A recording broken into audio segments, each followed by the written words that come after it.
Bonjour, j'aimerais vous parler d'une source principale des problèmes d'interaction et je donnerai quelques exemples de mon expérience avec les Suisses. Les Suisses, comme d'autres ressortissants d'un pays d'accueil, ils ont la tendance à fonctionner comme les profs, les modèles à suivre. Quand ils entrent en contact avec un étranger, ça pourrait être logique parce qu'ils sont les gens qui ont plus de connaissances par rapport à la langue, la culture et d'autres choses. Et comme étranger, on a toujours le besoin d'apprendre soit la langue, soit la culture, soit d'autres choses. Mais ce n'est pas toujours le cas et ça ne fonctionne pas toujours comme ça parce qu'une rencontre interculturelle, ça passe par l'interaction. Et l'interaction, ça veut dire qu'il y a deux parties. Donc, des fois, quand il y a une partie passive, ça passe pas, ça fonctionne pas. Et moi, comme une personne, je suis une personne qui a l'envie de participer. J'ai l'envie de participer à la vie éducative, culturelle, comme ça. Et des fois, je trouve que c'est pas acceptable parce que comme étranger, donc je sors je sors des cases. C'est pas quelque chose pour moi, c'est quelque chose pour les Suisses. Mais c'est la raison pour laquelle j'aimerais donner cet exemple-là,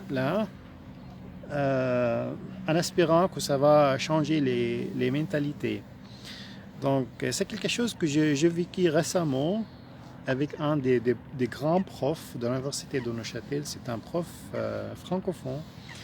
Et il est un enseignant de la littérature française. Donc, si vous voulez apprendre, si vous voulez faire un doctorat sur soit l'apprentissage de la langue ou la littérature, donc vous venez chez lui. Donc, c'est une personne très qualifiée, très compétente, et c'est une personne qui parle plusieurs langues. Donc, lui, il a cette expérience multiculturelle, et lui, il fonctionne bien, très bien. Malgré ça, j'ai assisté à un de ses cours, et il a parlé de la nostalgie. Il a dit qu'il n'y a pas de mot en français pour la nostalgie heureuse. Il a dit que ça existe en japonais, par exemple. Oui, il parle le japonais. Mais moi j'ai dit, non, monsieur, excusez-moi, à ma connaissance, il y a un mot en français pour la nostalgie heureuse. Il était très surpris. Il a demandé c'est quel mot, monsieur. Je lui ai dit réminiscence. Il était surpris, mais il était confiant, confident, mais il a dit non, monsieur, ce mot-là n'existe pas en français. Vous pouvez consulter votre dictionnaire, vous trouverez que ce mot-là n'existe pas. Mais moi, je te sûr parce qu'en 2014, j'ai écrit un article et j'ai utilisé ce mot-là. Et j'ai appris ce mot-là en anglais au début, mais après j'ai trouvé que c'est le mot, c'est le même mot en français. Je ne sais pas quelle langue a importé ce mot de l'autre, j'ai aucune idée. Mais normalement, c'est l'anglais qui a importé plus de mots du français. Et c'est une autre chose, c'est une autre question. Mais il y avait aussi d'autres étudiants qui ont consulté leur dictionnaire et ils ont trouvé le mot. Donc après la pause, lui aussi il a admis que ce mot existe dans le français et ça signifie exactement ou presque la nostalgie heureuse. Donc réminiscence, ça veut dire quoi? Ça veut dire avoir le plaisir de souvenir quelque chose qui est douce. Euh, c'était pas simple pour lui d'admettre qu'un étranger connaît un mot en français et lui il est francophone, il est un prof des profs. et il ne connaissait pas ce mot-là. C'était une situation difficile pour lui.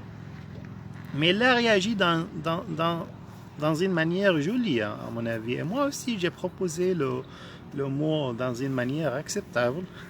Si c'était avant, j'aurais réagi dans une autre manière. J'aurais dit réminiscence, ça veut dire quoi, monsieur le francophone? Mais c'était pas ça cette fois. Donc vous voyez, c'est pas toujours, ça fonctionne pas malgré que ça existe. La question de pouvoir existe toujours entre les relations humaines, hommes-femmes, enfants, parents, ça existe toujours, employés, patrons. Il y a la question de pouvoir. Mais quand on parle des relations interculturelles, ça ne devrait pas être le cas. Parce que la question de pouvoir ici, c'est un petit peu dangereuse. Dangereuse dans le sens que c'est une des parties, il se part. Donc, et se coupe l'interaction, il continue pas. Oui, il y a ce risque-là.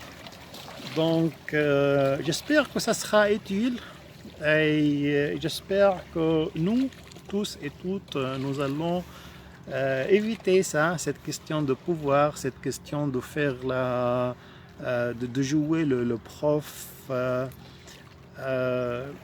Parce que vraiment, on apprend toujours l'un de l'autre. Et quand on parle et dans les relations interculturelles, c'est quelque chose indispensable. Donc c'était ça. J'espère que ça sera utile et je vous souhaite une très belle journée ensoleillée, malgré que le soleil il se prépare pour partir. Goodbye.